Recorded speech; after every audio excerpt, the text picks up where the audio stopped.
Bom dia a todos.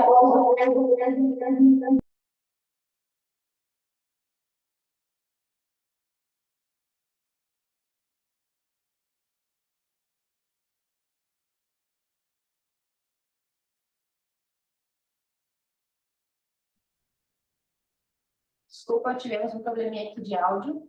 Bom dia a todos.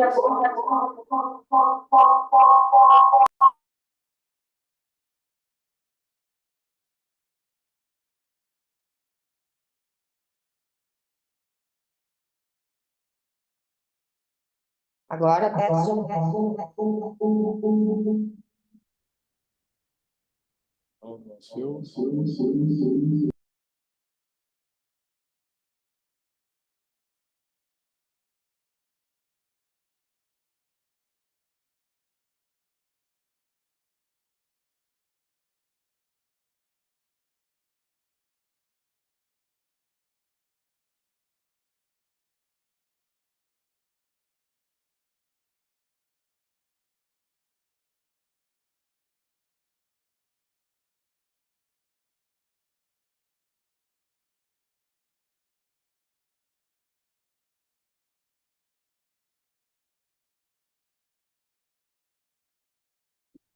Teste.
Teste. Foi?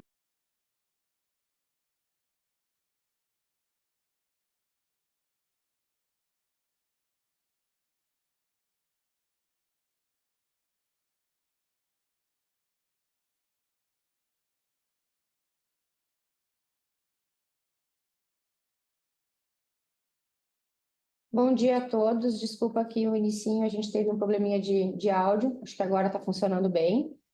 Vamos iniciar então a nossa videoconferência de resultados do quarto trimestre. Estão presentes aqui comigo o Fábio Fati, nosso CEO, e o Daniel Santos, CFO. E antes de passar a palavra para eles, eu gostaria de fazer alguns avisos. A videoconferência está sendo gravada e traduzida simultaneamente para o inglês. A apresentação vai ser projetada em português, então para quem nos acompanha em inglês, ela foi disponibilizada tanto aqui no chat como também no nosso site de RI. Qualquer pergunta de jornalistas deve ser direcionada à nossa assessoria de imprensa no telefone 11 3165 9586. E antes de continuar, esclareço que eventuais declarações relativas a perspectivas de negócio, projeções, metas operacionais ou financeiras são crenças e premissas com base em informações que a gente tem disponível hoje e não são garantias de desempenho, pois depende de circunstâncias que podem ou não ocorrer. No Q&A, as perguntas poderão ser realizadas somente por áudio.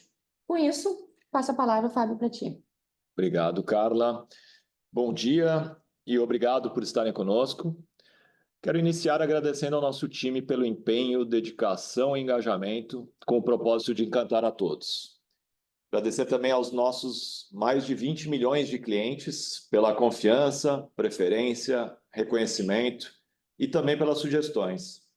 Agradecer também aos nossos milhares de parceiros de negócio e acionistas pela confiança, bem como ao nosso conselho de administração pela confiança e pelas excelentes contribuições. Em 2024, completamos o ciclo de investimentos mais significativo da nossa história. Ampliamos nossas vantagens competitivas, aceleramos nosso crescimento e melhoramos nossa rentabilidade de forma sustentável. Nossos resultados, principalmente no segundo semestre do ano, já demonstram de forma concreta parte dessa evolução. Nosso modelo de negócios evoluído é impulsionado por diversas iniciativas importantes que reforçam nossa posição como referência no setor em execução de moda, operação integrada e experiência encantadora ao cliente. Além disso, nosso crescimento também gera impacto positivo para os nossos stakeholders por meio das inúmeras iniciativas em moda responsável. Acreditamos fortemente que governança, sustentabilidade e inclusão social, além de necessários à nossa sociedade, também são fortes aliados na maior geração sustentada de resultados. Nossos investimentos nos últimos anos permitiram que nos alavancássemos através da tecnologia, do uso de dados e inteligência artificial para um modelo mais ágil, flexível, preciso e integrado. Estamos orgulhosos de nossas conquistas em 2024, um ano que marcou o início de um novo ciclo em nossa companhia. Estamos cumprindo com os nossos objetivos e reforçando a nossa longa e bem-sucedida trajetória no varejo sul-americano. Os benefícios do modelo seguirão evoluindo ainda mais na medida em que as iniciativas ganham tração. Os resultados operacionais do quarto trimestre reafirmam a força desse modelo. Entregamos um crescimento de vendas superior à média do mercado, com margem bruta saudável e ROIC crescente. A evolução das coleções, aliadas à flexibilidade, agilidade e precisão do nosso modelo, juntamente com melhorias de eficiência operacional, nos permitiram atingir uma geração recorde de fluxo de caixa livre. As evoluções que fizemos ao longo do quarto trimestre estão relacionadas também a algumas de nossas principais alavancas de crescimento: produtividade de loja, digitalização, operação omni e expansão orgânica. E as evoluções acontecem em todas as nossas unidades de negócio atuais e países. Em execução de moda, o uso avançado de análise de dados para identificar tendências e acelerar o desenvolvimento de coleções beneficiou as vendas, incluindo também os períodos da Black Friday e do Natal. Ao alavancar o uso de inteligência artificial para reconhecimento de tendências e identificação de produtos, nós somos capazes de capturar novas tendências e atuar com agilidade com produtos renovados, o que se refletiu no giro de estoques do período. Essa maior flexibilidade e agilidade permitiu que uma maior parcela da nossa coleção fosse desenvolvida e produzida durante a estação, ampliando o volume de peças vendidas e o total de transações.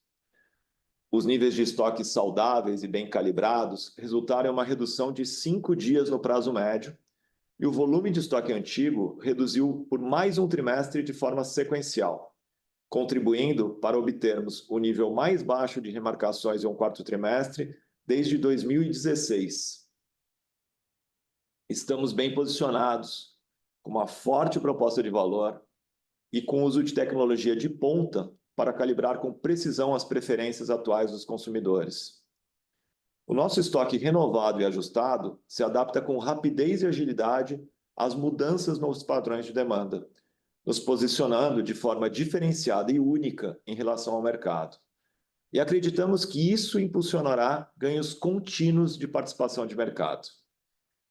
Em relação ao nosso modelo de abastecimento Omni, operamos 100% por SKU, com o lead time de abastecimento de lojas reduzido, o que melhorou significativamente o nível de serviço às lojas e, assim, o desempenho das vendas durante o trimestre. Esses avanços refletem o nosso compromisso contínuo em superar as expectativas dos consumidores, com excelência nas coleções e uma jornada cada vez mais personalizada, integrada e encantadora. Esse quarto trimestre foi o nosso quinto trimestre consecutivo, no qual o crescimento de vendas foi impulsionado por aumento nas peças vendidas e pelo volume de transações, reflexo dos ajustes bem-sucedidos na precificação, aderentes à nossa proposta de valor e impulsionados por nosso posicionamento e força da marca. Nossa venda por metro quadrado é referência no setor e mesmo tendo metragens médias maiores do que a média do setor, esse trimestre mostrou novamente a evolução contínua desse importante motor de crescimento e de rentabilidade. As vendas por metro quadrado do trimestre aumentaram 9%, resultado do aumento de produtividade nas operações. Iniciamos em janeiro a migração final do e-commerce da Renner para o novo centro de distribuição, e a transição completa está prevista para o segundo trimestre desse ano, o que deverá auxiliar ainda mais na nossa evolução. A digitalização contínua da jornada do cliente também contribuiu de forma relevante para as vendas por metro quadrado. Nós encerramos 2024 com quase 60% das unidades da Renner com caixas de autoatendimento que possuem tecnologia RFID e que já são considerados por muitos como referência mundial no setor. Quanto ao e-commerce, mais uma vez, o nosso app da Renner continua em primeiro lugar em quantidade de downloads e de usuários ativos mensais entre todos os players nacionais de moda, conforme dados que a gente pode ver pelo AppN. O GMV digital, que é outra importante alavanca do nosso crescimento, cresceu 18%, uma participação de 13,7% no trimestre, que é um recorde para um quarto trimestre na Renner. A melhora de NPS em todos os nossos negócios e canais durante o trimestre, bem como a marca superada de 20 milhões de clientes ativos, são também fortes sinais de uma jornada do cliente encantadora e bem-sucedida que se reflete em resultados passados e futuros. Conforme o Daniel discutirá em mais detalhes em breve, apesar dos aumentos de custos devido aos efeitos cambiais no período, a margem bruta do varejo permaneceu em níveis saudáveis no quarto trimestre e estamos satisfeitos com a tendência positiva que segue até aqui, impulsionada pela precisão e agilidade da nossa execução de moda. Vale lembrar que ainda não alcançamos todos os benefícios do nosso modelo, os quais serão gradualmente capturados na medida em que a operação avança em sua evolução e ganha tração. Na Camicado, as vendas por metro quadrado aumentaram 17%, novamente com aumento no volume de transações e itens por sacola, bem como forte aumento na margem bruta de 3,1 pontos percentuais, outro recorde do quarto trimestre. Novamente, em mais um bom trimestre, esse negócio demonstra o acerto na revisão estratégica da Camicado, iniciado há pouco mais de 2 anos atrás, além da contínua evolução da execução e da gestão comercial e operacional da empresa.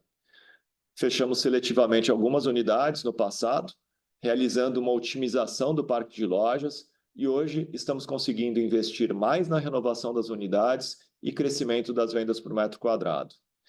A ampliação do desenvolvimento de nossa marca própria e de produtos exclusivos, aliado a uma gestão eficiente dos estoques, continua proporcionando resultados crescentes em venda e em rentabilidade para também a nossa marca Camicado, mesmo em um cenário desafiador para esse setor, demonstrando aí o potencial do nosso modelo também nesse setor.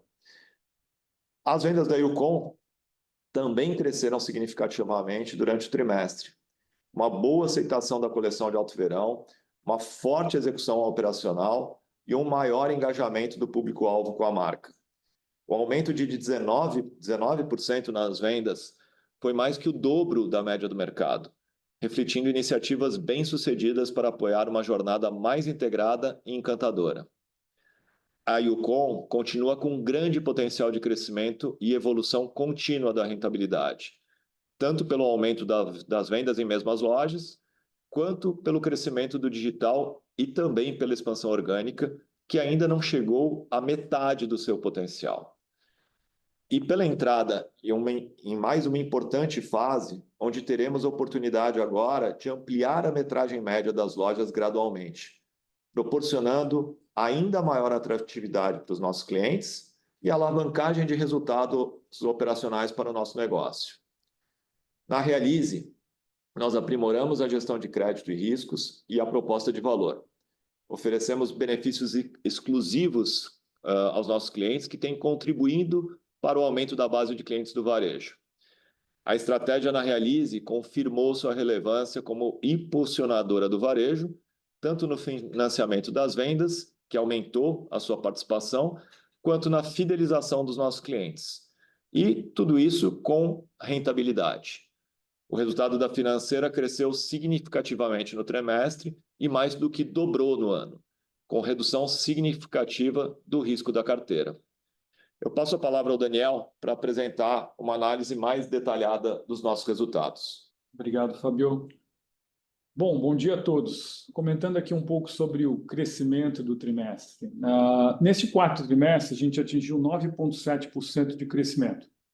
Este é o nosso quinto trimestre consecutivo de crescimento em vendas, impulsionadas pelo aumento de peças vendidas e transações. Isso se deve ao nosso forte posicionamento de marca e equação de valor de nosso mix de produtos. Nossa execução de moda, alavancada pelo uso de inteligência artificial, permite uma maior renovação das coleções, enquanto nosso modelo de abastecimento por SKU proporciona maior precisão e agilidade. Outro ponto a destacar foi o aumento de 9% nas vendas por metro quadrado no trimestre, o que reflete nossas iniciativas para a melhora de jornada omni do cliente, assim como a digitalização das lojas, que aumentou significativamente a conveniência dos nossos clientes. A agilidade na execução de moda, assim como a evolução no modelo de abastecimento, menor lead time de entrega para as lojas, maior precisão na alocação de nossos produtos e menores rupturas, também favoreceram os nossos níveis de venda por metro quadrado. E seguimos tendo um dos mais elevados índices de venda por metro quadrado no segmento de moda no Brasil. Como mencionado pelo Fábio, nosso e-commerce continuou crescendo, GMV digital apresentando crescimento de 18% e penetração de 13,7% no trimestre. Importante destacar que, uma vez mais, todas as nossas unidades de negócio cresceram acima do mercado. Fechamos o ano com 8,2% de crescimento e continuamos, assim, ganhando participação de mercado. Com relação à evolução de margem bruta, a margem bruta seguiu beneficiada pelo modelo de execução de moda mais ágil e preciso. Atingimos o nosso menor nível de markdown em um quarto trimestre dos últimos 8 anos. Além disso, nosso prazo médio de estoque caiu, acompanhado de uma significativa diminuição no estoque dos itens antigos. Isso é o resultado do desenvolvimento mais ágil das novas coleções e de uma rede de fornecedores cada vez mais integrada e responsiva. Importante destacar que a margem bruta do quarto trimestre ela foi negativamente impactada pelo ajuste a valor presente, que a gente chama de AVP. O AVP é um efeito contábil usual na nossa operação e que traz a valor presente as vendas parceladas, fazendo uso de taxa de juros de mercado. O AVP no quarto trimestre foi superior às nossas expectativas devido à forte alta da curva de juros que aconteceu ali ao longo do ano, ao longo do quarto trimestre, versus a dinâmica de curva de juros do mesmo trimestre do ano passado. Isso impactou a expectativa positiva de margem que a gente vinha indicando para o trimestre. Importante notar que nossa margem bruta estrutural e operacional foi de mais 0,2 pontos percentuais acima do ano anterior, mesmo com custos mais elevados devido ao efeito cambial e ainda sem repasse de preço. Esse efeito de curva de juros ainda terá impacto no primeiro semestre de 2025. Um ponto que eu gostaria de esclarecer com relação à nossa cobertura de hedge, né? Nós fechamos o quarto trimestre com 1/3 do primeiro trimestre hedgeado, a uma taxa abaixo de R$ 6. Dado o movimento recente do câmbio, aumentamos nossas coberturas e hoje temos praticamente 100% do nosso primeiro semestre hedgeado, também abaixo de R$ 6. Com relação às despesas operacionais, né, continuamos com o nosso compromisso de manter as despesas controladas. No quarto trimestre, apresentamos alavancagem operacional com SG&A com crescimento menor ao das receitas, permitindo redução de SG&A como percentual das vendas em 0,8 pontos percentuais em relação ao quarto trimestre de 2023. E fechamos o ano de 2024 com uma redução de 1,3 pontos percentuais versus o ano de 2023. O aumento das despesas de venda durante o trimestre refletiram comissões de vendas mais elevadas, bem como ajustes salariais retroativos relacionados a períodos anteriores e um pouco de calendarização de despesas que ocorrem ao longo do ano. O crescimento de participação dos lucros dos colaboradores também aumentou, devido justamente à superação das metas de desempenho do ano de 2024, comparado ao desempenho abaixo das metas em 2023. Além disso, essas despesas se apresentaram proporcionalmente maiores no quarto trimestre, pois haviam sido acumuladas em um nível menor nos períodos anteriores. Por fim, vale mencionar que os benefícios de recuperação de créditos fiscais foram significativamente menores no quarto trimestre de 2024 versus 2023. Com relação à Realize, nossa vertical financeira, a Realize entregou mais um trimestre com melhorias significativas. O resultado foi positivo em 61,4 milhões no trimestre e de quase 168 milhões no ano. A participação dos nossos cartões nas vendas também aumentou, indicando que a Realize continua a impulsionar as vendas do varejo, aumentando a fidelidade dos clientes. A significativa melhora na rentabilidade reflete a evolução e sofisticação dos nossos modelos de risco de crédito, que permitiram a recuperação gradual da base de clientes de cartões da Realize, ao mesmo tempo em que apoiaram o crescimento do varejo. Seguimos uma evolução positiva nos indicadores de qualidade de nossa carteira. O over 90 atingiu 14,2% no T4, um decréscimo de 5,3 pontos percentuais versus o quarto trimestre de 2023, e o indicador de vencido de curto prazo, o de over 60 dias, atingindo o patamar mais baixo dos últimos 5 anos. Quanto às novas regras do Banco Central, Resolução 4966, gostaria de comentar um pouco os impactos que isso vai trazer à Realize agora, principalmente no primeiro semestre, né? Para a Realize, as novas regras terão um impacto positivo a partir de 2025, principalmente no primeiro semestre deste ano, quando as regras entrarão em vigor. Os impactos mais materiais são, primeiro, o acrúo dos juros, que irá aumentar de 60 para 90 dias, beneficiando a receita. Segundo, a baixa de carteiras vencidas, que será feita somente após 540 dias, ao invés de 360 dias. Isso gera aumento na carteira e perdas menores. Essas mudanças serão refletidas nos resultados do primeiro trimestre, mas elas não devem ser usadas como uma estimativa para o restante do ano. Aí, ao longo quando a gente fechar o primeiro trimestre, nós vamos divulgar esses efeitos com maiores detalhes para poder dar mais clareza para todos vocês. Nosso modelo de risco de crédito mais robusto, uma carteira saudável e com perfil de baixo risco, posiciona muito bem a Realize para o atual ciclo de crédito no Brasil. Permanecemos extremamente atentos ao ambiente macro e nossa abordagem segue sendo prudente e responsável, garantindo que continuamos a apoiar as vendas do varejo e mantendo a qualidade da carteira. Em um ambiente de consumo pressionado, o crédito é fundamental e o portfólio saudável da Realize nos coloca em uma posição privilegiada. Com relação ao EBITDA, também ao nosso lucro líquido, em bases recorrentes, a rentabilidade EBITDA do nosso negócio evoluiu em torno de 19% versus o quarto trimestre de 2023. O EBITDA ajustado do T4 não acompanhou o crescimento de receita pelas razões que destaquei anteriormente. No ano, o EBITDA total ajustado aumentou 26%.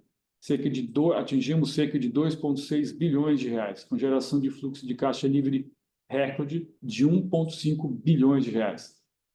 Quanto ao lucro líquido, durante o trimestre, registramos uma base de ativos no montante de 133,5 milhões, relativa à redução das operações de nosso centro de distribuição do Rio de Janeiro, sistemas da Realize e também impairment da Repassa. Em bases recorrentes para melhor avaliação do desempenho operacional, o lucro líquido cresceu em torno de 30%. Encerramos o ano com uma robusta posição de caixa de 2,8 bilhões. Continuamos a gerar fortes níveis de fluxo de caixa operacional, que cresceu mais de 19% no ano. A solidez financeira flexibilidade da renda nos posicionam com grande vantagem competitiva no cenário macro atual. Isso nos permite seguir investindo em crescimento, bem como retornando capital aos acionistas. Retorno aqui a palavra ao Fábio para o fechamento, antes da gente abrir para sessões de perguntas e respostas. Obrigado, Daniel. Nós concluímos o período de investimentos mais significativo da história da companhia, com o intuito de evoluir o nosso modelo de negócio.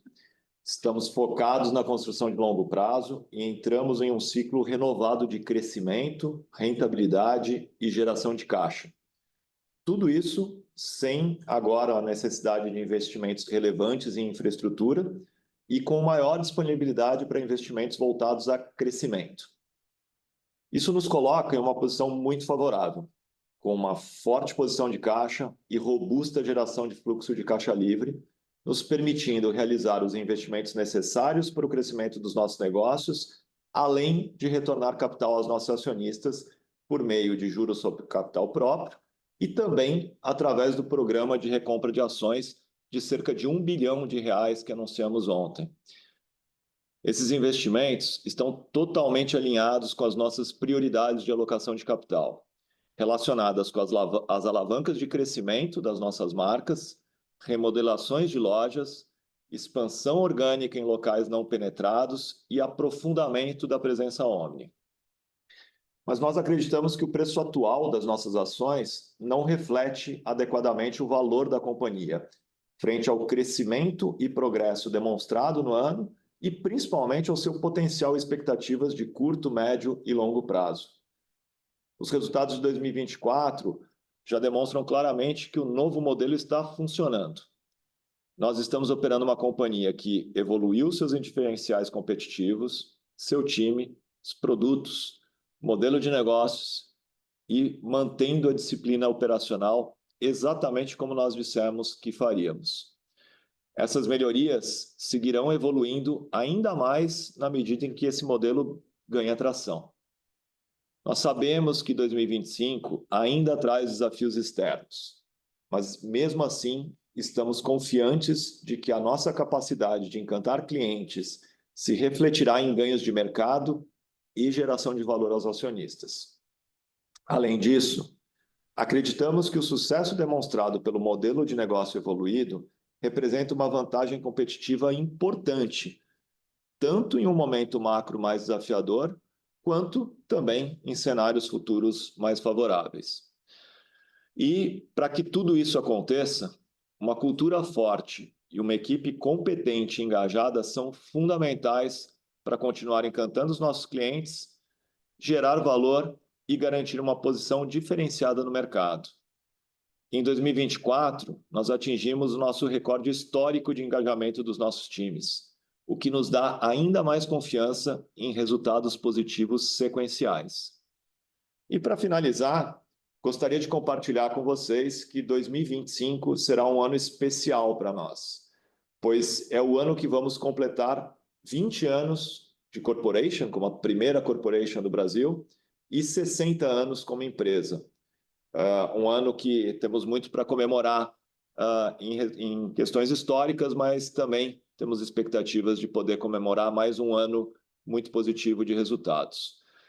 Gostaria também de convidar a todos para participar da nossa Assembleia Geral de Acionistas, que acontecerá no dia 24 de abril. Peço a Carla que dê início agora à parte de perguntas e respostas. Obrigada, Fábio. Bom, com isso, então, a gente inicia a nossa sessão de Q&A. Para fazer pergunta, por favor, levante a mão no botão. E, para otimizar o tempo e atender ao maior número de participantes, solicitamos que cada analista faça apenas uma pergunta por vez. E, se necessário, se tiver mais perguntas, por favor, retorne à fila para fazê-las. Com isso, então, começando aqui, a nossa primeira pergunta vem da Dani Eiger, da XP. Tudo bem, Dani? Oi, bom dia, pessoal. Obrigada por pegar minha pergunta. Eu tenho duas. A primeira, ela, na verdade, é meio um apanhado um pouco de crescimento versus rentabilidade, né? Essa é uma discussão que a gente está vendo que está permeando o varejo como um todo, né? Até entre categorias também isso tem sido um debate, principalmente olhando para 25. Então, eu queria, se puder, que vocês trouxessem um pouco a perspectiva de vocês. Acho que vocês passam, né? Você, Fábio, no seu comentário no release e também agora, mas fala sobre essa questão de ter um ambiente talvez um pouco mais desafiador aí em 2025, já tendo alguma estratégia de segurar esse repasse de custo, né? E vocês comentam de FX no quarto tri, mas também isso deveria ser um headwind aí para 2025. Então, se vocês pudessem talvez nos ajudar a equacionar um pouquinho esse balanço entre crescimento e margem, e aí conectando também esse caminho da margem bruta em relação aos níveis de 2019, né? Eu acho que a gente se ancora muito nesse patamar, né, como uma referência aí de meta, né, para chegar. Então, quanto que a gente consegue imaginar nessa evolução? E aí, só um parênteses em crescimento do TRI, se vocês pudessem nos ajudar a dimensionar um pouquinho o que foi impacto Argentina, eu acho que também seria legal. E aí, se vocês pudessem, né, no comentário de crescimento e volume, trazer uma visão de como começou o ano, acho que também seria muito bacana. E aí, minha segunda pergunta é mais relacionada aí, talvez, nessa dinâmica do pagamento de bônus, né? Eu acho que tem uma certa dinâmica esperada, mas aí surpreendeu um pouquinho a gente, né, o montante. Acho que seria legal entender um pouco quais são as principais métricas que vocês buscam aí internamente. Aí eu imagino que, né, diretoria, gerência, isso muda, mas tanto para o pagamento do bônus de 2024 quanto para 2025. Não sei se ainda se houve algum reajuste, enfim, de qual métrica está se buscando, se é margem bruta, se é EBITDA, enfim. Acho que seria legal também para pensar nesse alinhamento com os acionistas. Obrigada. Obrigado, Dani. Bom, na verdade, eu anotei aqui umas 4 perguntas, mas vamos lá, vamos tentar pegar todas aqui, se eu anotei todas. Primeiro, a questão de crescimento com a rentabilidade, né? Acho que, não sei se a gente foi claro na fala e no material, e é bom a Colpra nos permite explicar, a gente continua tendo crescimento com rentabilidade, né? A questão da margem bruta, né? O que a gente quis dizer que, apesar dos efeitos de câmbio e todas as pressões que pode se ter, mesmo assim a gente tem uma margem bruta crescente, né? A gente cresceu 0,2 pontos percentuais numa base comparável, né? A gente tem um efeito não recorrente, que é do AVP, que o Daniel explicou, que acontece quando você tem um crescimento na taxa de juros, quando a gente traz a valor presente, ele come um pouco da margem. Num cenário de crescimento de taxa de juros, ele impacta, então pode impactar em próximos crescimentos levemente. Numa estabilização, ele não impacta nada. Em cenários futuros de queda de taxa de juros, ele joga a favor, né? Ele acaba ajudando a margem. Mas comercialmente, né, tirando com efeitos de câmbio e com tudo que tem, nós crescemos 0,2 pontos percentuais a margem e a gente continua tendo expectativas de margens saudáveis, né, mesmo nesse cenário. Se o cenário fosse melhor, a gente teria uma expectativa de crescimento de margem, né, podendo buscar os nossos melhores patamares, sim. Mas a gente entende que a gente pode continuar crescendo com margem saudável, mesmo nesse cenário. Por quê? Porque a gente investiu muito no nosso modelo de negócio, a gente está trabalhando, que é uma coisa que às vezes a gente tem destacado ali, a geração de caixa, e é uma questão muito importante para o varejo, né? Trabalhar crescimento de vendas com estoques menores é muito importante, né? Às vezes se cresce venda com estoques maiores. A gente está fazendo realmente um crescimento de venda com estoques menores, só que estoques menores sendo renovados constantemente. Então, você tem uma novidade constante nas lojas, o que atrai fluxo de clientes, eleva vendas e aumenta a margem, né? Então, a gente tem conseguido offsetar o headwind de câmbio, de qualquer outro custo crescente, através de ganho de eficiência do modelo. A gente consegue transferir bons preços para os nossos clientes, com ótimas margens para a gente, para a cadeia, né? Mesmo num cenário onde os custos às vezes estão pressionados por taxa de câmbio ou qualquer outro fator. E com isso também, girando esse estoque, você traz cada vez mais venda, cada vez mais margem e um ciclo financeiro cada vez melhor e uma geração de caixa cada vez melhor. Então, a nossa expectativa, falou um pouco de expectativa para frente, né, de crescimento também, é continuar crescendo acima da média de mercado, com uma margem saudável e com uma melhoria de giro de estoque, né? Então, é uma evolução contínua agora, conforme o modelo ganha tração.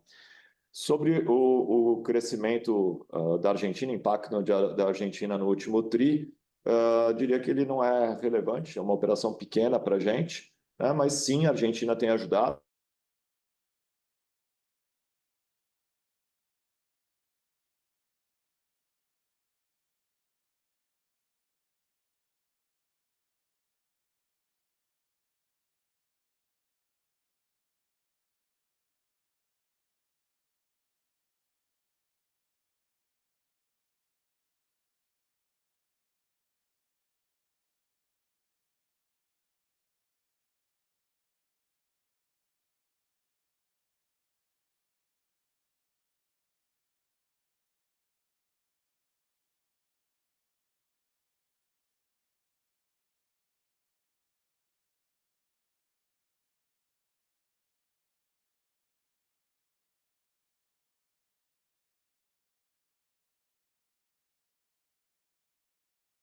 Oi, Dani, você escuta a gente? Agora sim, acho que travou aqui, mas quando você estava falando da Argentina, que estava ajudando, aí travou por aí. Tá, então não, a Argentina ela é muito pequena na operação, né? Um efeito pequeno no crescimento total, mas ajuda, né? A recuperação da Argentina tem ajudado sim, e é positiva. Sobre o trimestre, a gente tem visto, né, que as vendas continuam em linha com as nossas expectativas. Nossa expectativa é crescer acima do crescimento médio do mercado, então a gente entende que continua em linha e a gente não tem visto nenhuma deterioração de mercado, né? Um movimento muito semelhante. Com relação ao pagamento do profit share, do bônus, só terminar essa aqui. A gente, na verdade, o profit share foi equilibrado, né, com o nosso histórico, né? Na verdade, foram níveis muito semelhantes a 2019. A gente teve um pagamento normalizado. A diferença é 23, na verdade, né? O ponto fora da curva é 23. Nosso profit share não é um percentual de lucro, na verdade, são metas de superação para o time, que, se não atingidas, você tem um pagamento ou muito baixo ou inexistente. Então, em 23, a gente ficou abaixo das nossas expectativas, então o profit share foi muito reduzido. Quando a gente olha o 24 comparando com o 23, você tem um crescimento alto, porque o 23 foi muito baixo, né? O 24 foi um resultado bastante normalizado, não foi nada fora do normal, ao contrário, foi bem de acordo com o histórico normalizado. As principais métricas que a gente tem para o time estão relacionadas a ROIC, EBITDA, EBIT, desculpa, ROIC, EBIT e vendas, né? Mas acho que não sei se eu esqueci algum ponto, Dani. Talvez o único ponto que eu comentei ali um pouco na resposta, né, Dani, é que quando a gente vê o faseamento ao longo dos trimestres, ele foi um pouco diferente. Realmente, no quarto trimestre, ele pesou um pouco mais, mas ele tem muito mais, porque quando a gente vai ver o desempenho ao longo do trimestre, a gente teve o segundo trimestre, que foi um segundo trimestre bem desafiador, e quando a gente começou a ter a recuperação ao longo do T3 e do T4, a gente foi reforçando as provisões. Então, numa visão ano, como o Fábio falou, está super em linha com o que era a média, por exemplo, 2019, que é uma boa referência. Agora, ele ficou um pouco mais pesado no quarto trimestre, mas é um pouco do faseamento de como foi feita a provisão. Sim, a gente provisiona por trimestre, como no segundo TRI o resultado veio abaixo das nossas expectativas, a provisão estava menor. Pesou mais para o segundo semestre, principalmente para o quarto trimestre. Tá ok. Muito obrigada pelas respostas. Obrigado, Dani. Bom, antes de abrir aqui para a próxima pergunta, só gostaria de reforçar, então, o pedido para que a gente, né, seja feita uma pergunta por vez, em função aqui para a gente conseguir que todos, né, tenham a oportunidade de fazer perguntas. A próxima pergunta, então, vem do Pedro Pinto, do Bradesco BBI. O que está acontecendo hoje, gente? Caiu? Engraçado que mudou a ordem, né? O que caiu voltou, provavelmente. A gente consegue te ouvir. Eu não sei se vocês estão me ouvindo, mas eu ainda estou aqui podendo ouvir, não Então sei se é alguma coisa assim. funcionando, então. Desculpa, para a gente caiu a conexão aqui, mas A vocês estão gente ouvindo aí, escuta, pode mas não te continuar. veem. A gente escuta, mas não te Tá veem. bom. Então, Então, agora Então, voltou. vamos- Mas eu acho que deve ter algum problema que é o Pedro que tem que falar, não eu, né? Só... Pedro, Mas obrigado pela ajuda, obrigado. Dani. Eu acho que só o microfone ainda Imagina. do Pedro que não deve estar aberto, por isso. Agora foi? Oi, Estamos te ouvindo desculpa. agora, Zé. Boa. Valeu, pessoal. Obrigado. Bom dia a todo mundo. Obrigado por pegar minha pergunta. Então, até para respeitar o espaço para uma pergunta só, eu vou dar um duplo clique aqui, né, um follow-up em cima da pergunta da Dani, né, de PLR, né? A gente lembra que depois do quarto tri de 2021, vocês recalibraram bem as regras, né? E aí eu acho que esse ano, principalmente nesse trimestre, existiu em algum grau algum descompasso, né, de expectativa da companhia, a expectativa que a gente tinha nos números aqui. Então, e até aproveitando esse timing, né, de começo do ano, né, com orçamento e meta já desenhado internamente, talvez uma oportunidade legal para a gente debater quais são esses thresholds, né? Você comentou de ROIC, EBIT, vendas, mas quanto, né, crescer vendas mais que o mercado, né? Quanto que vocês esperam que o mercado cresça, né? Quanto que a margem EBIT a gente poderia trabalhar aqui, né? A gente tem uma última indicação, talvez no Investor Day de 22, mas nada muito palpável, só para a gente não abrir uma boca de jacaré de expectativa e estar mais ou menos alinhado, se a gente puder ir mais no detalhe sobre essa questão aqui. Bom, Pedro, está correto na primeira fase. A gente implementou algumas regras no nosso plano de remuneração variável para todo o time, né? Lembrando que é para os 25 mil colaboradores.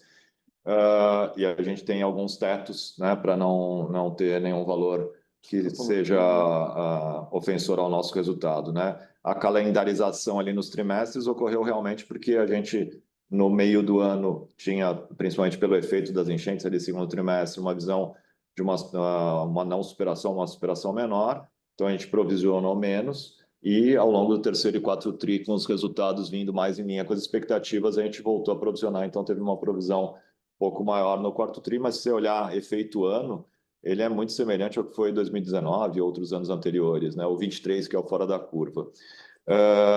Um ponto importante, né? A gente não dá guidance de crescimento, nem de margem, nem de nada, né? Então, o que a gente espera é ter um crescimento saudável, um crescimento acima da média de mercado, né? Então, ganhando market share, e fazendo isso com ganho de rentabilidade, então crescendo sempre mais a venda do que a despesa e com uma margem saudável, em linha com o que a gente tem feito aqui. Tá bom, muito obrigado. Valeu, pessoal. Bom dia. Obrigado, Pedro. A próxima pergunta vem do Eric Wang, do Santander. Tudo bem, Eric? Bom dia, pessoal. Obrigado por pegar a nossa pergunta.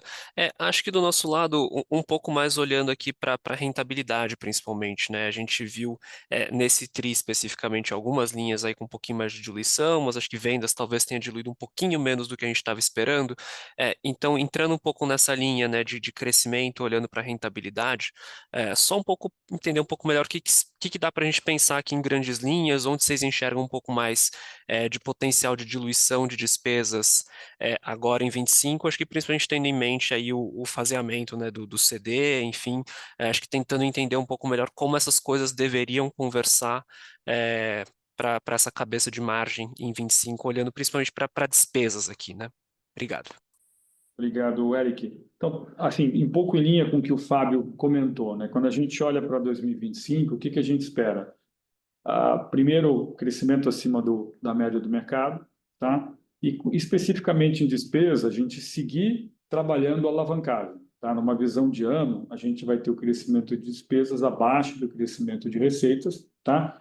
É bom a gente lembrar que às vezes a calendarização disso ao longo dos trimestres, pode ser que você tenha um mês, você tenha um trimestre mais alavancagem, outro menos alavancagem, que é um pouco do que aconteceu ao longo do ano de 2024, então é bom a gente ter isso em mente, tá? Mas como visão do ano, essa é a nossa expectativa. Nós vamos seguir buscando, né, um crescimento de despesas abaixo do crescimento de receita e, com isso, permitindo que o negócio possa gerar um crescimento de margem EBITDA.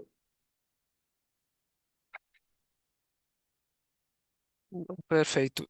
Só um follow-up rápido, desculpa aqui ficar na mesma pergunta, mas assim, pensando nos blocos, né, vendas de G&A, tem alguma que vocês acreditam que tem um potencial um pouco maior, ou deve ser uma coisa um pouco mais parecida talvez com o que foi o 24? Mais equilibrado, vai ser mais equilibrado, Eric. Não tem nada em especial em vendas ou em gerais administrativas que mereçam assim destaque, tá? Então a tendência é que a gente tenha essa alavancagem equilibrada ao longo do ano, tá? Perfeito, obrigado. Obrigado, Eric. A próxima pergunta vem do Gustavo Fratini, do Bank of America. Tudo bem, Fratini? Tudo bem, pessoal? Obrigado por pegar a nossa pergunta. Talvez seja um follow-up com uma outra abordagem da pergunta do Eric. Eu queria entender, pessoal, talvez o que drivou essa diluição menos do que a gente esperava na parte de despesas com vendas nesse quarter. Eu acho que esse foi um ponto-chave que eu acho que destoou bastante, não só da gente, mas do mercado como um todo. Teve alguma coisa que, enfim, acho que o Daniel comentou um pouco, talvez alguma calendarização que pesou um pouco mais agora no quarto Q, que vocês acham que poderia ser diferente em 2025? Obrigado. Não, olha, Gustavo, um pouco daquilo que eu comentei, até quando eu abordei ali o slide, né? Sim, quando a gente vê as despesas de vendas, quando a gente compara com os outros trimestres, ele ficou um pouco acima. Agora, vamos lembrar que quarto trimestre é um trimestre muito forte de vendas, onde você tem toda uma dinâmica de preparação e força que você tem que ter nas lojas, com equipes reforçadas, tá? E a gente teve dois pontos aí que eu comentei. Tem alguns temas de calendarização de despesa que ocorrem normalmente, que pode ser que num ano seja num trimestre, no ano em outro, tá? E algumas despesas em específicos de vendas, né? Tem alguns ajustes salariais que foram retroativos e que foi por temas de lei, que você aplica ele retroativo, que fizeram com que ele ficasse levemente assim, mas não tem nada de especial e nada que indique assim um carrego desse crescimento de despesa para o ano de 2025, tá? Né? Reafirmo de novo que o ano de 2025 é um ano que a gente segue buscando alavancagem operacional, tá? Essa é a visão que a gente tem para o ano e isso pode flutuar ali ao longo dos trimestres, mas fechando o ano, né, tendo uma visão do ano com alavancagem operacional. Super claro. Obrigado, pessoal. Obrigado, Gustavo. A próxima pergunta é do João Soares, do Citi. Tudo bem, João? Tudo bem, Carla? Bom dia, pessoal. Eu queria entender um pouquinho, vamos tentar explorar essa dinâmica de margem bruta, porque acho que tem muitas moving parts aqui. E ajuda a gente a entender melhor assim, o efeito do hedge, o que é efeito de. Vocês comentaram também no release que, né, o AVP deve ter um efeito que vai prolongar aí ao longo do primeiro semestre, só que ao mesmo tempo também vocês falam bastante, né, da melhora de giro, da eficiência, do CD. Enfim, o que é o efeito preponderante aqui que a gente tem que imaginar nesse semestre aqui? Eu sei que vocês não podem dar guidance, mas ajuda a gente a entender um pouquinho melhor assim os efeitos e o nível de grandeza desses efeitos. Bom, João, obrigado pela pergunta. Assim, a gente não vai poder dar detalhes numéricos, mas eu vou comentar com você um pouco o conceito, tá? Acho que primeiro, aquilo que a gente comentou com relação a FX, né? Então, primeiro, sim, existe uma pressão de FX, tá? Essa pressão de FX, a gente esclareceu um pouco do nível de hedge que a gente tem, que a gente está ali abaixo de R$ 6 para o que a gente está, né, para o que a gente tem redeado para o primeiro semestre, tá? É importante a gente lembrar que quando a gente pensa no modelo como um todo, ele tem várias variáveis. Você tem variáveis de eficiência de gestão de estoque, que é algo extremamente importante, que a gente entra o trimestre com um nível de estoque equilibrado, com um nível de estoque antigo bem mais baixo do que a gente retornou no anterior, quer dizer, você entra com um posicionamento muito melhor. Você começa a ter repasses de preço, a gente comentou que no T4 isso foi pequeno, mas agora você começa a entrar com a nova coleção, ela já entra com um posicionamento de preço diferente, equilibrando posicionamento de preço, com custo, com ganhos de eficiência que a gente teve ao longo da cadeia, com esse estoque mais fresco, tá? Você ainda tem um impacto do AVP no primeiro semestre, tá? Mas mesmo com todas essas variáveis, é um pouco de uma visão que conversa com a visão do ano, né? A gente continua tendo uma margens saudáveis, tá? e relativamente estáveis versus ao ano anterior, tá? A gente tem, logicamente, aí eventualmente um potencial, tá? Isso depende, logicamente, de como é que essas variáveis de custo e de FX vão evoluir ao longo do ano, mas margens saudáveis e relativamente estáveis, tá? Super claro, Daniel. Desculpa abusar, só teve um ponto aqui que o pessoal pediu para perguntar em relação à nota explicativa 37.2 do auto de infração, em relação à exclusão de incentivo fiscal de ICMS. Se vocês pudessem só falar um pouquinho sobre essa nota explicativa. Tá Desculpa legal. abusar. Não, tranquilo. Interessante porque você acha que é um ponto que talvez seja dúvida de outros. Obrigado, João. Bom, aqui aquela auto de infração diz respeito à subversão de ICMS, tá? Então, tal como a gente colocou ali, ela diz respeito à parte de ferida, onde a gente tem ali uma decisão do TJ de São Paulo que é muito clara e, né, com relação que a aplicação que a gente fez é uma aplicação correta. Por isso que os advogados, e até mesmo quando a gente discutiu isso com a auditoria, a gente considera isso como um risco baixo, né, não tem necessidade de provisão, mas como é um auto de infração relevante, que veio depois que a gente tinha fechado o ano, né, a gente tem o dever e a obrigação de colocar ali como um evento subsequente para dar transparência para vocês, tá? Mas a gente está tranquilo com relação a esse auto de infração, dado, né, decisões ali do TJ São Paulo que deixa claro que ela foi feita da maneira correta. Tá ótimo. Obrigado, pessoal. A próxima pergunta é do Vinícius Strano, do UBS. Tudo bem, Vinícius? Tudo bem, Carla? Bom dia, Fábio, Daniel. Carla, obrigado por pegar minha pergunta. Vou explorar aqui um pouco o CD. Então, queria que vocês, se vocês puderem comentar, o que de ganho que vocês ainda esperam capturar, que a gente ainda não viu no segundo semestre. Se vocês pudessem ajudar a quantificar como é que a gente pode pensar em ganho de produtividade, margem bruta, estoque. E também se puder explorar um pouco o rollout do e-commerce para dentro do CD de Cabreúva, como que isso aqui poderia ajudar e se vocês estão pensando em uma desativação aqui no CD do Rio também que pudesse ajudar um pouco mais os custos. Obrigado. Obrigado pela pergunta, Vinícius. Eu acho que a expectativa é que a gente continue capturando ganhos no CD, né? Então, estão linkadas aqui as perguntas, né? Os ganhos, primeiro, né? Porque o modelo ele vai se aperfeiçoando, né? A gente vai trabalhando os algoritmos de abastecimento e distribuição e a granularidade que a gente tem na operação, que ela seja também granular, nos ajuda a fazer isso cada vez melhor, né? Então, a gente vai entendendo, aprendendo, a própria inteligência artificial, os algoritmos vão evoluindo e a gente tende a ter uma atração de ganho cada vez maior com a curva de aprendizagem, tanto da operação quanto da inteligência artificial. Então, a gente espera ganhos crescentes, graduais no modelo, né? Por isso que a gente fala da atração e que a coisa é gradual. Outro ganho que a gente espera ter é na eficiência da operação, né? Você tem uma curva de aprendizado e ganho de produtividade. Então, a parte de custos também, a gente espera uma redução gradual de custos, né, conforme a gente vai ganhando produtividade e eficiência. É um modelo que já está operando, está full, mas você vai agora operando cada vez melhor, né? Então, você vai tendo ganhos de eficiência e produtividade, isso se reflete também em custos e em evolução de lead time também para ajudar na venda. Então, você tem ganho de venda, de margem, de custos, né? Mas de forma gradual, né? Não tem nenhum big bang a partir daqui. A questão da migração do digital, né, do Rio de Janeiro para Cabreúva, ela iniciou agora em janeiro, era a última fase, né, como a gente tinha dito.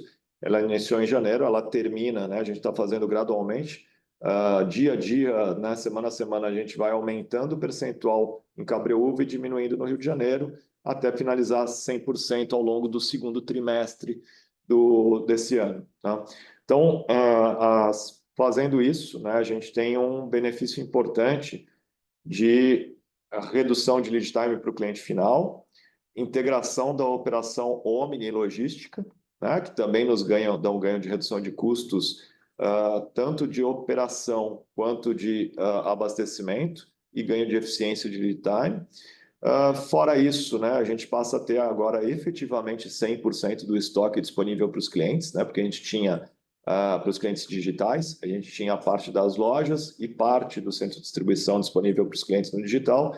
agora a gente passa a ter todas as lojas e todo o estoque do digital disponível. Então, você amplia tanto o sortimento quanto a profundidade de produtos, aumentando a possibilidade de conversão, reduzindo o custo operacional, reduzindo o custo de entrega e acelerando a velocidade de entrega. Então, acho que ainda tem ganhos importantes para a gente colher, tanto da curva de evolução do que já foi feito, quanto da migração do digital do Rio de Janeiro para São Paulo, né?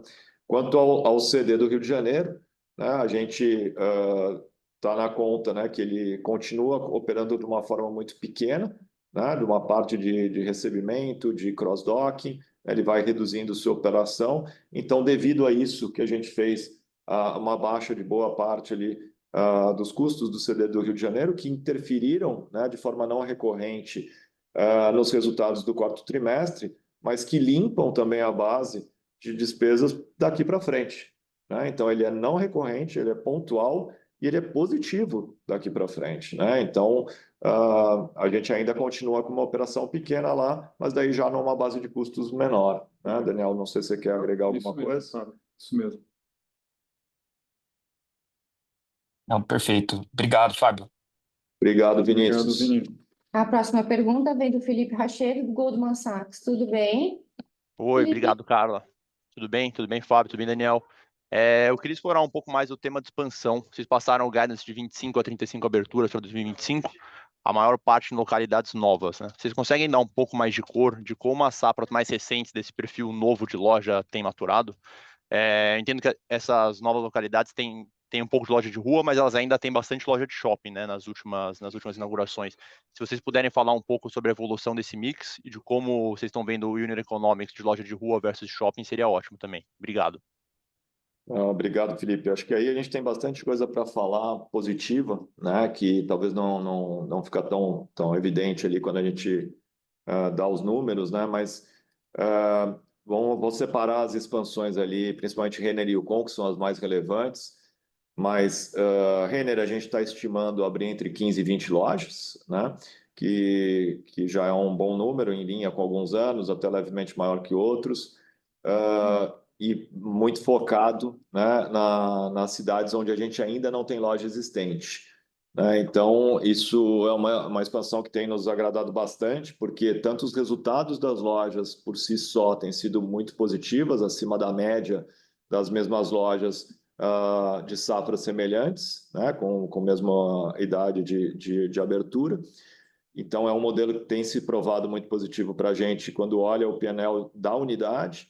Mas mais do que isso, né, no todo ele acaba sendo até melhor, né, porque ele tem canibalização zero e incrementa a venda do digital para aquela localidade também. Então é um P&L melhor do que a média e ele é mais accretive para o sistema como um todo, né, não reduz e acrescenta. Então a gente está bem feliz com o modelo de expansão, a gente continua, né, com a expansão de Renner muito focado nisso, a maior parte das lojas vão ser em praças novas. A gente tem a expansão de Yukon também, que a gente está estimando entre 10 e 15 lojas, né? Então, quando a gente fala entre 25 e 35, a gente está falando basicamente de Renner e Yukon somadas. A Yukon aí já tem oportunidade maior, né? Tem oportunidade também em praças que ainda não está presente, mas também tem oportunidades em grandes praças, né? Yukon a gente fechou o ano ali com 135 lojas. Se a gente olhar o potencial futuro de expansão da Yukon, é mais do que dobrar o número de lojas, né? Se a gente olhar o de Renner, por exemplo, a gente está falando só desse modelo de lojas em cidades onde a gente ainda não está presente. Se a gente pensar em cerca de 400 municípios, mais ou menos, com mais de 50 mil habitantes, que a gente ainda não está presente, né? Não diria que todos eles a gente pode ter uma Renner, mas eu diria que na maioria deles sim, né? Então, você tem um potencial grande de Renner nessas praças, ainda de expansão futura. Você tem um potencial grande de Yukon em todas as praças também de expansão futura. E o Yukon tem um adicional. Yukon, além de ter uma oportunidade de dobrar o número de lojas para frente, né? E a gente está falando de 10 a 15 nesse ano, a marca está com uma oportunidade muito forte pela sua força de marca, pelo seu tamanho de importância no mercado. A principal marca jovem brasileira de poder ampliar um pouco mais o sortimento e, com isso, ter lojas de metragens médias um pouco maiores. A gente já fez alguns testes no ano passado, foram muito bem sucedidos. Então, a gente tem a oportunidade tanto das novas lojas de Yukon serem um pouco maiores do que a metragem média, quanto de lojas existentes da Yukon também poderem ser ampliadas, principalmente as que têm a venda por metro quadrado mais alta. Então, você tem novas lojas ou mais metragem através de lojas existentes e Camicado, acho que seriam aberturas pontuais. A gente fez uma boa gestão do portfólio de Camicado, encerramos lojas que deveríamos encerrar. Renner também fizemos isso nos 2 últimos anos, Yukon pontualmente também. Então, eu diria que 23 e 24 a gente manteve uma boa abertura de lojas, mas fez um fechamento de lojas um pouco acima do nosso normal para fazer essa higienização do nosso portfólio, para trabalhar melhor o nosso portfólio de lojas. Esse movimento terminou. Então, quando a gente fala de 25 a 35 lojas entre Renner e Yukon, sem contar pontualmente alguma coisa de Camicado, a gente está falando que isso é basicamente o crescimento líquido do número de lojas, né? A gente pode sim sempre ter um ou outro fechamento, mas se tiver nesse ano vai ser bastante pontual. Ao contrário, quando a gente olha o número de aberturas líquidas em 23, ele foi de uma loja, né? Em 24 foi de 14. Agora, a gente está falando que ele é quase 100% o número de lojas abertas e ainda algumas oportunidades de ampliação. Perfeito. Boa, muito claro. Obrigado, Fábio. Obrigado. Obrigado, Felipe. A próxima pergunta vem do Joseph Giordano, do JP Morgan. Tudo bem, Joey? Olá, bom dia, tudo bem? Carla, Fábio, Daniel, obrigado pela pergunta. Acho que explorar um pouquinho, talvez, né? A gente falou muito das principais variáveis CD, olhar um pouco para fora da Renner e olhar para o ambiente competitivo. Quando a gente olha ao longo dos últimos 5, 6 anos, a gente vê uma queda consistente do ticket da companhia em termos reais, que de certo modo reposiciona a companhia, pelo menos aparentemente, em relação aos peers, né? Então, aquele gap histórico ele se fecha bastante. Eu queria entender de vocês hoje como é que a gente deveria pensar, né, na construção das coleções em termos de ticket médio, né, para ter o que seria repasse de preço, até tendo em vista o ambiente cambial, né, ou seja, se a gente pode ter algum ajuste de mix daqui para frente, até nesse ambiente macro mais adverso. E olhando um pouco para a Realize, né, como é que vocês enxergam o potencial de reacelerar, né? Então, acho que talvez se tem uma surpresa positiva esse trio que foi a Realize. Então, eu queria entender se isso aqui poderia ser uma ferramenta talvez mais relevante de top line para 2025. Obrigado. Obrigado, Joseph. Com relação a ticket médio, repasse de preço, eu diria que em 24 a gente conseguiu, né, manter os nossos preços bastante estáveis, né, e até em alguns preços mais importantes ter uma leve redução, apesar da pressão de câmbio, apesar da inflação. Com isso, a gente teve um crescimento em 2024 baseado em volume, né? A gente não teve um crescimento de preço, teve um crescimento de volume. Quando a gente olha para 25, né, a gente vê a inflação continuando crescendo e a gente vê ajustes de preço na concorrência, né? O ambiente concorrencial já traz preços mais elevados. Então, o que a gente tem trabalhado é para a gente manter nosso posicionamento.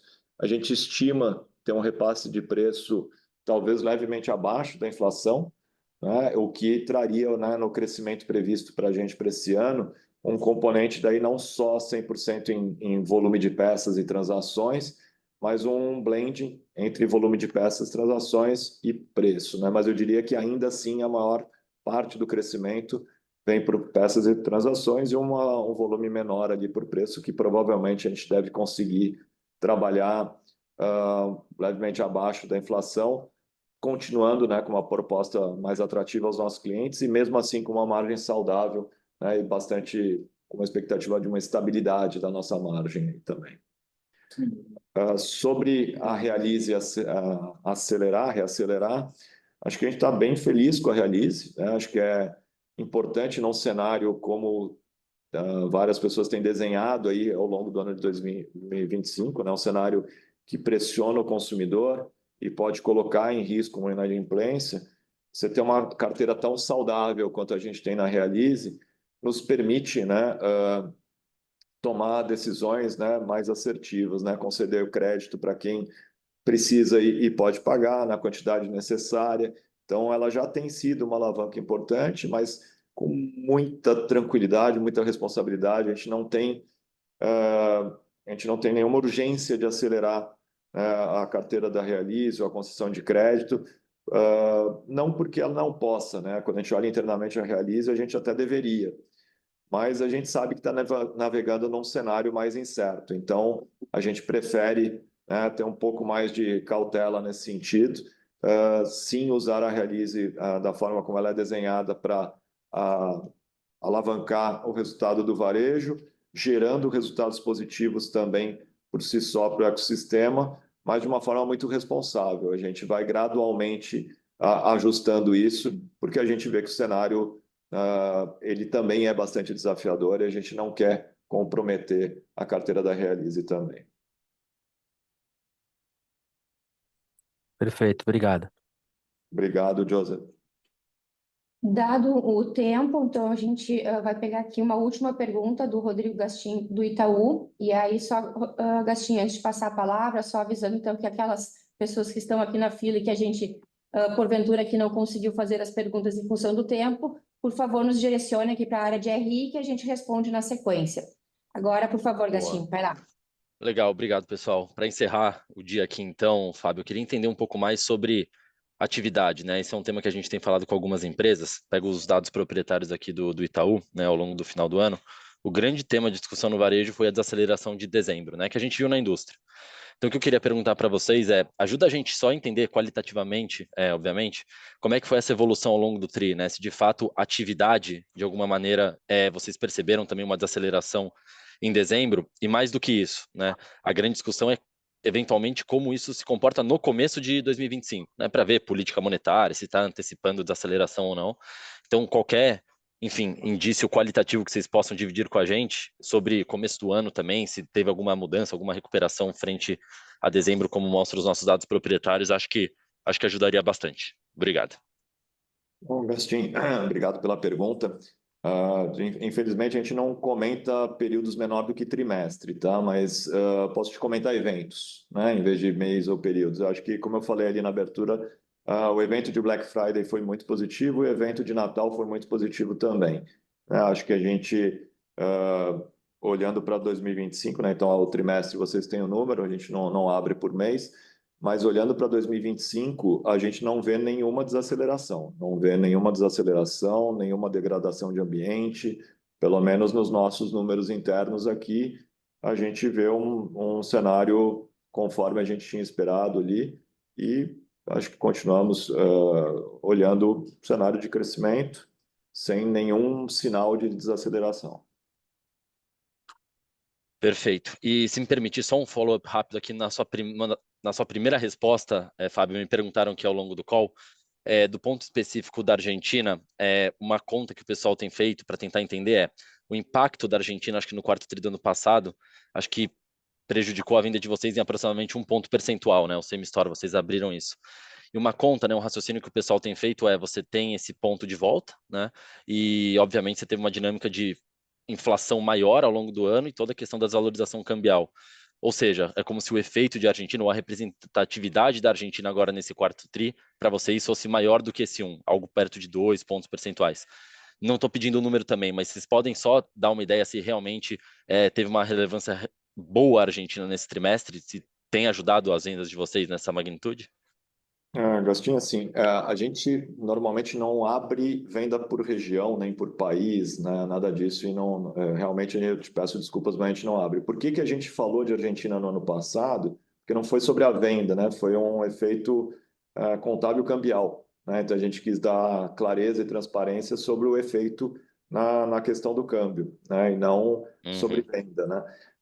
Tem que pensar que venda na Argentina sim está ajudando, não tenho dúvida. A Argentina está se recuperando rapidamente e está ajudando, mas são só 4 lojas que a gente tem lá. É bastante pequena a operação, mas é positivo. Te diria que é positivo. Agora, eu posso dizer o seguinte, assim, não é esse tamanho. Não é o tamanho. Não é. A gente seja qual for a conta que estão fazendo, não é o tamanho que vocês estão pensando. Não é isso, tá? Porque se fosse desse tamanho, naturalmente a gente teria que dar o disclosure e comentar com vocês, se fosse algo material.